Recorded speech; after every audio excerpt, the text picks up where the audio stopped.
Tras la derrota árabe en la Guerra de los Seis Días en 1967 y la consecuente ocupación israelí de los territorios palestinos, el conflicto palestino-israelí entró en una nueva y más compleja etapa. Fue durante este periodo cuando la Organización para la Liberación de Palestina, OLP, encabezada por Yasser Arafat, emergió como la voz principal del pueblo palestino.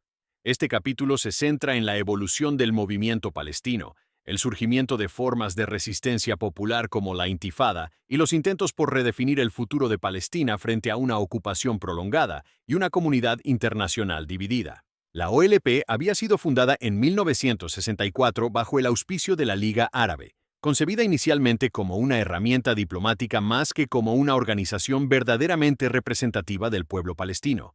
Sin embargo, después de 1967, su estructura y liderazgo cambiaron radicalmente. Arafat y su grupo Al-Fatah ganaron influencia dentro de la organización, dotándola de una nueva dirección basada en la lucha armada y el principio de autodeterminación nacional. Durante la década de 1970, la OLP se consolidó como el actor político y militar más importante del movimiento nacional palestino. Estableció su base en Jordania, desde donde lanzó ataques contra Israel.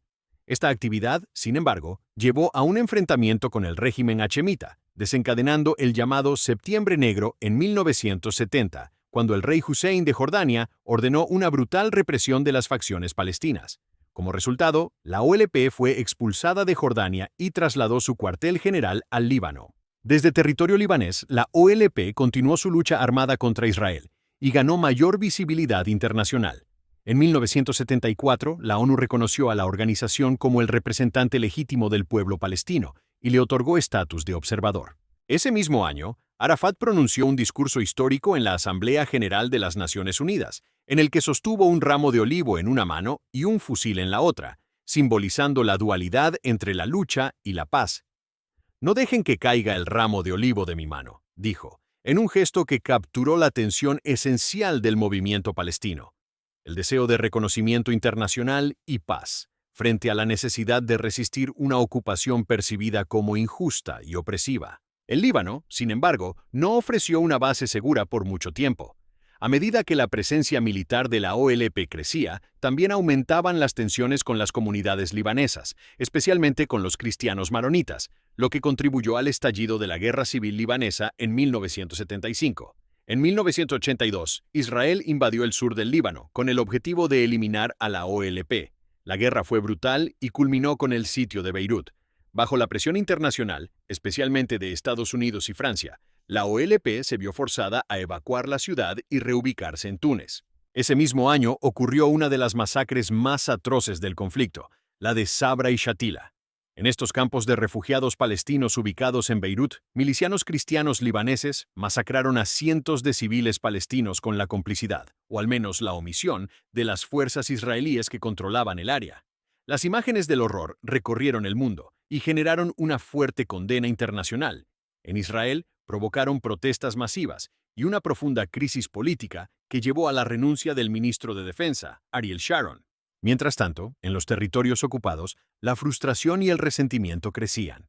A pesar de la constante represión militar, la falta de oportunidades económicas y la expansión de los asentamientos, los palestinos de Cisjordania y Gaza no habían sido plenamente integrados en las estructuras políticas de la OLP, cuyo liderazgo seguía en el exilio. Esa desconexión dio lugar a una nueva forma de resistencia, la Intifada. La primera Intifada estalló en diciembre de 1987, en el campo de refugiados de Jabalilla, en Gaza, tras la muerte de 4 palestinos en un accidente de tráfico causado por un conductor israelí.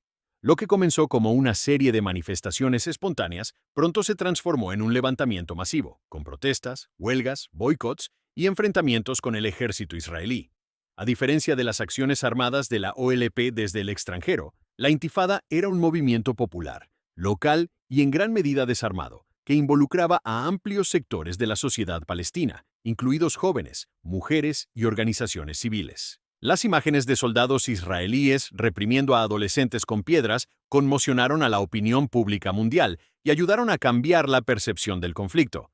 El levantamiento evidenció que el problema palestino no se limitaba al terrorismo o a las fronteras estatales, sino que implicaba una población civil que luchaba por sus derechos fundamentales bajo ocupación.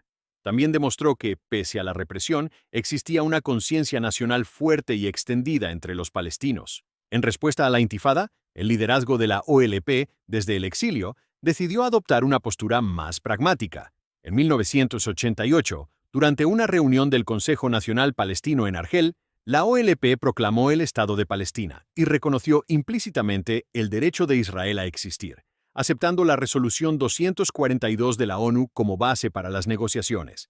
Este gesto abrió las puertas a un proceso diplomático que desembocaría, años después, en los acuerdos de Oslo. La intifada también provocó transformaciones internas dentro del movimiento palestino. Por un lado, dio mayor protagonismo a líderes locales y a comités populares que no dependían del exilio. Por otro lado, marcó el surgimiento de nuevas fuerzas políticas y religiosas como Hamás, fundada en 1987 como una rama de los Hermanos Musulmanes. A diferencia de la OLP, Hamás rechazaba la negociación con Israel y promovía una resistencia islámica, lo que introdujo nuevas divisiones en el ya fragmentado panorama político palestino. El periodo comprendido entre finales de los años 80 y principios de los 90 fue crucial para el conflicto. La caída de la Unión Soviética, la Guerra del Golfo y el cambio en las relaciones internacionales crearon un nuevo escenario. Estados Unidos, como potencia hegemónica, comenzó a presionar por una solución negociada, mientras que Europa y la ONU insistían en la necesidad de crear un Estado palestino. Israel, bajo el liderazgo de Yitzhak Rabin, y con una sociedad cada vez más preocupada por el costo de la ocupación, empezó a considerar la posibilidad de un acuerdo. Pero más allá de los avances diplomáticos, el legado de la OLP y de la Intifada reside en haber devuelto a los palestinos al centro del escenario. La lucha por la autodeterminación ya no podía ignorarse, ni ser sustituida por soluciones unilaterales o intervenciones externas. El pueblo palestino había demostrado, una vez más, su capacidad de resistencia, su deseo de vivir con dignidad y su aspiración legítima a tener un Estado propio. Aún en medio del dolor, la represión y la fragmentación, el sueño de Palestina seguía vivo.